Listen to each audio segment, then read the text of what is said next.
Hi everyone, Shams health care के हमारी YouTube channel में हम आपका स्वागत करते हैं। और आज का हमारा टॉपिक है डेंगू। सबसे पहले आपका ये जानना ज़रूरी है कि डेंगू है क्या। डेंगू, जिसको हम ब्रैकबोन फीवर यानी हड्डी तोड़ बुखार भी कहते हैं, इसको हड्डी तोड़ बुखार इसलिए कहते हैं क्योंकि इसमें मरीज़ को जोड़ जोड़ में इतना ज़्यादा दर्द होता है कि उसे लगता है कि उसकी हड्डियाँ टूटी जा रही हैं। डेंगू किस तरह से फैलता है, इसका जानना भी बहुत ज़रूरी है। डेंगू एक तरह के वायरस से फैलता है जिसको डेंगू वायरस कहते हैं, और ये एक तरह का मच्छर जिसको एडिस एजिप्टाई बोलते हैं, उसके थ्रू एक इंसान से दूसरे इंसान में एंट्री लेता है। अब आपको कैसे पता चलेगा कि आपको डेंगू हुआ है? तो इसको जानने के लिए कुछ तरह के लक्षण हैं जो आपके बॉडी में दिखेंगे, जिससे आपको अंदाज़ लग सकता है कि आप डेंगू से ग्रसित हो रहे हैं।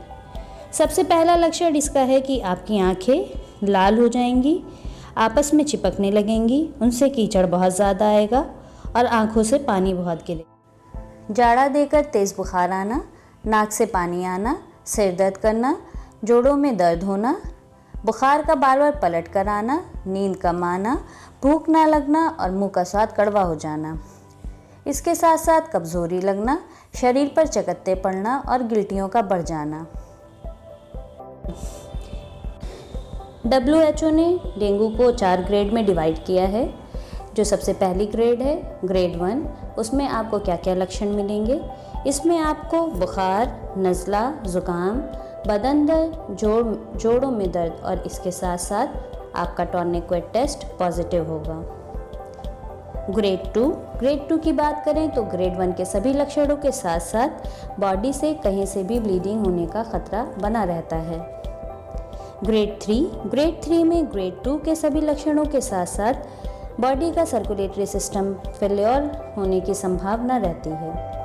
ग्रेड 4, जो कि हमारी लास्ट ग्रेड है, इसमें ग्रेड 3 के सिम्टम के साथ साथ मरीज़ शॉक में चला जाता है और उसका बीपी मॉनिटर करना लगभग मुश्किल सा हो जाता है।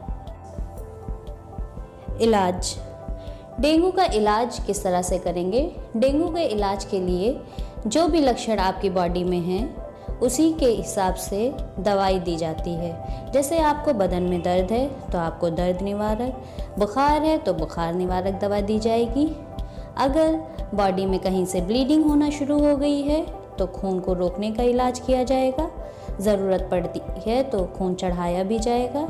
अगर प्लेटलेट काउंट जो कि घट जाता है डेंगू में, अगर वो घट गया तो प्लेटलेट भी चढ़ाई जाएंगी। बीपी अगर आपका बहुत कम होता जा रहा है तो आपको IV फ्लूइड पे रखा जाएगा। यानी टोटली ट्रीटमेंट जो होता है वो सिम्टोमेटिक यानी कि लक्षण के हिसाब से होता है।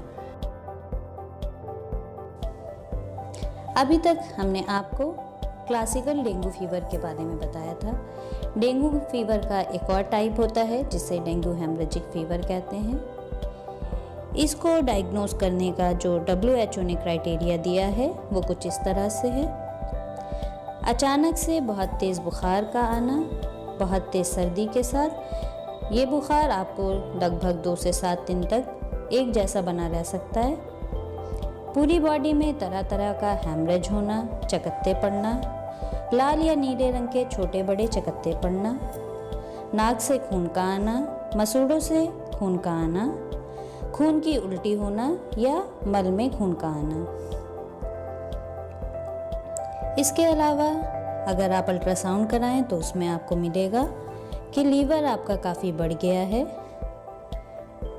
प्लेटलेट काउंट की बात करें तो प्लेटलेट काउंट इसमें बहुत ज़्यादा घट जाती हैं और हेमाटोक्रिट का काफ़ी हद तक बढ़ जाना।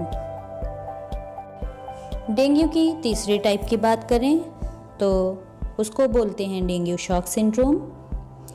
डेंगू शॉक सिंड्रोम में को पहचानने का जो WHO का क्राइटेरिया है वो भी कुछ इस तरह से है। जो आपकी नब्ज़ यानी कि पल्स होगी वो बहुत पतली हो जाएगी और बहुत कम हो जाएगी। पल्स प्रेशर भी काफ़ी घट जाता है। बीपी भी बहुत ज़्यादा कम हो जाता है। हाथ, पैर और त्वचा ठंडी हो जाती है और उसका पसीजना यानी पानी आना शुरू हो जाता है। मरीज़ को बहुत ज़्यादा उलझन होती है। दोनों ही तरह के यानी कि डेंगू हेमरेजिक फीवर या डेंगू शॉक सिंड्रोम, दोनों तरह के ही बुखार का इलाज उसके लक्षण के अनुसार करते हैं। IV फ्लूइड चढ़वाते हैं, ज़रूरत पड़ती है तो ब्लड चढ़वाते हैं और कॉर्टिकोस्टेरॉइड ड्रग्स का इस्तेमाल करते हैं। प्लेटलेट काउंट बहुत ज़्यादा घटता जा रहा है तो प्लेटलेट्स को भी चढ़ाते हैं। कभी कभी ज़रूरत पड़ने पे पेशेंट को ICU में भी शिफ्ट करना पड़ जाता है।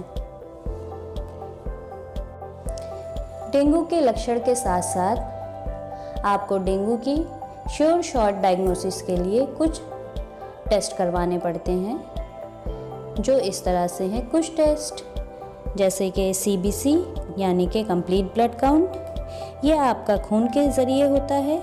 इसके साथ साथ आपकी बॉडी में डेंगू की एंटीबॉडी यानी IgG और IgM को देखा जाता है और NS1 को देखा जाता है।